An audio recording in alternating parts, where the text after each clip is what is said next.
जय जगन्नाथ मु लिपुन आपण ओडिशा अपडेट चैनल को बहुत बहुत स्वागत करुच्ची। आज गोटे समस्त बहुत बड़ी इनफॉरमेशन रही पीएम आवास योजना को लेकिन।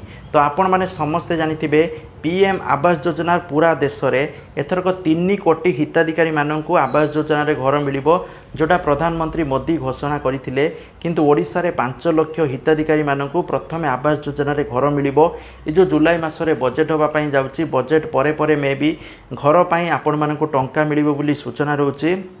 तो से जो मानकर चाल घर अच्छी जो मैंने वर्तमान पर्यंत आवास योजना फायदा नहीं ना से माने जनसेवा केंद्र बा सीएससी सेंटर जाकि ऑनलाइन माध्यम आवेदन करेंगे आवास योजना ना आपड़ जब ऑनलाइन कर न पार्टी ना आपण मैंने पंचायत स्तर में ब्लॉक स्तर में जाकि ऑफलाइन माध्यम आवेदन करेंगे जहाँफल आपणकर भेरीफाए करी आपण मैंने प्रकृत गरीब सब ठीक ठाक रहे ताल आपण को पीएम आवास योजना आगामी दिन में घर प्रदान करा जहाँफल 1,30,000 टंका आपण मानक मिल पार।